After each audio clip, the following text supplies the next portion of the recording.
kita bertemu lagi, saya dengan Rahmat Manulang.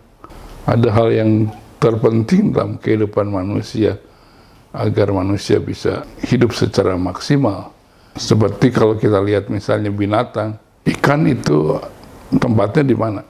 Air, baik sungai atau laut. Demikian juga dengan burung, dia di udara. Demikian dengan hewan, dia di darat. Masing-masing ada di tempat yang tepat atau ekosistem yang tepat untuk dia bisa hidup dan dia mengalami kemaksimalan. Demikian dengan manusia. Kalau kita ingin mengalami hidup dan kemaksimalan atau kelimpahan, maka kita harus tahu ekosistem yang tepat untuk manusia itu di mana. Yang sebenarnya yaitu ketika manusia diciptakan, sebelum manusia jatuh dalam dosa, dikatakan manusia diciptakan dan ditempatkan di Taman Eden. Taman Eden itu bukan bicara lokasi, kalau cari di dunia ini mungkin dekat Timur Tengah gitu, tapi Taman Eden itu bicara tentang satu spot di mana ada kehadiran Tuhan, hadirat Tuhan. Dan mereka menikmati kehidupan yang terbaik yang seharusnya dialami oleh manusia. Mereka memiliki gambar dan rupa Tuhan. Mereka tidak punya rasa khawatir karena Tuhan menyediakan di Taman Eden segala jenis pohon-pohonan, segala jenis kebutuhan. Tetapi di Taman Eden itu ada yang Tuhan larang, yaitu pohon pengetahuan yang baik dan yang jahat. Kenapa Tuhan buat pohon itu? Kalau nggak ada pohon itu kan manusia tidak akan berdosa. Tuhan buat itu karena Tuhan menciptakan manusia selain gambar dan rupa, tapi juga Tuhan memberikan yang namanya free will kepada manusia. Kalau free will berarti harus ada pilihan. Makanya Tuhan menciptakan juga yang dia larang, yaitu buah pengetahuan yang baik dan jahat. Hanya satu pohon, yang lainnya boleh. Kalau Tuhan menciptakan 1000 pohon misalnya, berarti 1 dari 1000 yang dilarang oleh Tuhan. Tetapi manusia tertipu oleh setan yang menyerupai ular. Ular dianggap binatang yang paling cerdik. Karena yang bisa mengubah manusia adalah waktu itu, yaitu mindset manusia, cara berpikir manusia untuk mempercayai setan dan meragukan Tuhan. Dan ketika mereka melanggar itu, mereka diusir dari Taman Eden. Tetapi ketika diusir itu, Tuhan sudah buat solusinya. Tuhan akan membuat sesuatu untuk menyelamatkan manusia agar menikmati hidup dan kemaksimalan atau hidup dalam kelimpahan.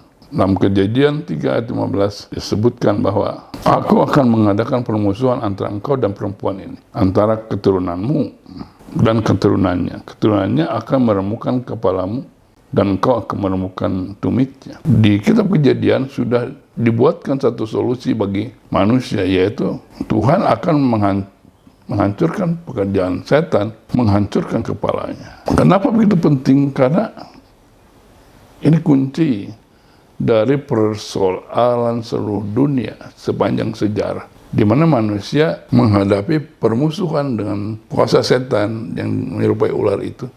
Tapi Tuhan berjanji solusinya ada di keturunan perempuan, yaitu adalah nubuatan tentang Yesus Kristus yang akan lahir di dunia ini dan akan mati, salibkan, akan bangkit demi menebus manusia yang sudah tidak bisa lagi ada di hadirat Tuhan. Tapi sebelum Kristus datang, sepanjang Alkitab menjelaskan mengenai analogi atau gambaran mengenai kematian Kristus yang digambarkan dengan berbagai macam hal. Misalnya anak domba yang disembelih, dan ada satu prinsip bahwa tidak ada pengampunan tanpa penumpahan darah. Dan hampir segala sesuatu disucikan menurut hukum Taurat dengan darah, dan tanpa penumpahan darah tidak ada pengampunan. Dari penumpahan darah merupakan simbol di mana menjadi analogi tentang Kristus. Dalam Perjanjian Lama ada penumpahan darah, dan itu adalah bagian umat Tuhan yang menyadari, mempercayai Kristus yang akan datang.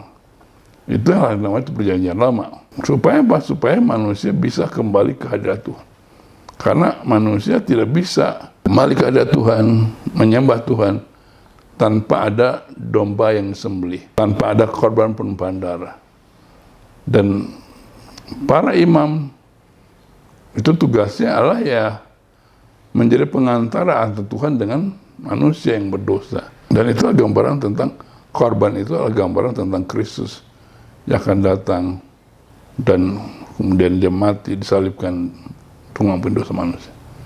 Orang seringkali bertanya, kenapa sih Kristus harus jadi manusia? Kenapa sih Kristus mau mati bagi manusia? Ya, kalau Kristus nggak lakukan itu, maka tidak ada satu orang pun yang bisa terima di hadiratnya. Perbuatan baik, amal jariah, atau apapun tidak bisa. Karena apa? Karena penebusan dosa adalah yaitu ada darah yang ditumpahkan, yang digambarkan dengan domba yang disembelih. Itu juga yang dilakukan oleh Abraham di Perjanjian Lama, di Kejadian 22 ketika dia menyerahkan Ishak. Kemudian ketika sampai Gunung Moria, Tuhan berkata kepada Abraham, hentikan, aku sudah sediakan gantinya, yaitu domba yang disembelih. Itulah gambaran tentang Kristus yang diberikan kepada manusia. Jadi kenapa Kristus datang menjelma menjadi manusia, menderita seperti yang dialami manusia? Karena tidak ada satu orang pun yang bisa diselamatkan tanpa Kristus. Kenapa? Karena Alkitab katakan bahwa otoritas atas dunia ini sudah diserahkan kepada manusia dalam Kejadian 1 ayat 26. Kuasa itu diberikan pada manusia.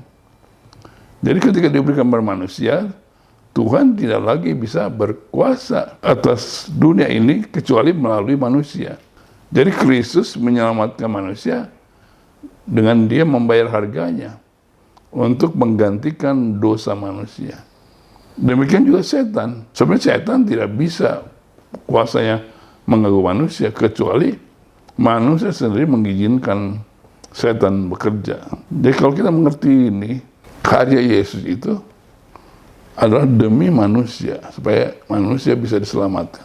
Supaya apa? Supaya kembali ke hadiratnya, yaitu Eden secara zaman kita ini, supaya manusia menemukan kembali ekosistem yang benar, yaitu hadirat Tuhan, dan mereka hidup dan mencapai kemaksimalan. Karena itu Alkitab katakan, di dalam Yesus Kristus lah segala kuasa dikembalikan pada dia. Kalau kita baca Filipi pasal 2 ayat yang ke-8 sampai ke-10, dikatakan segala lutut bertelut tidak mengaku bahwa Yesus adalah Tuhan.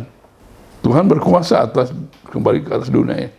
Karena artinya kuasa yang sudah diberikan oleh Allah waktu penciptaan, yang kemudian diambil oleh iblis dengan tipuannya, tetapi karena Kristus datang menggantikan segala dosa manusia, lunas dibayar, dan otoritas itu Yesus ambil kembali. Dan karena itulah maka Kristus bersama dengan umatnya punya otoritas untuk apa yang Tuhan sudah ciptakan. Jadi ini hal yang sangat penting. Nanti kita akan belajar peperangan rohani di zaman kita, supaya jangan kita itu dikacaukan gitu. Karena yang utama adalah sebenarnya manusia itu tinggal dalam hadirat Tuhan. Ya. Contoh sebagai gampang, kisah Kain dan Habel gitu kan, dalam Kejadian pasal yang ke-4. Dikatakan di situ ketika Kain dan Habel mempersembahkan korban yang terbaik mereka, yang diterima adalah yang dari Habel. Karena apa?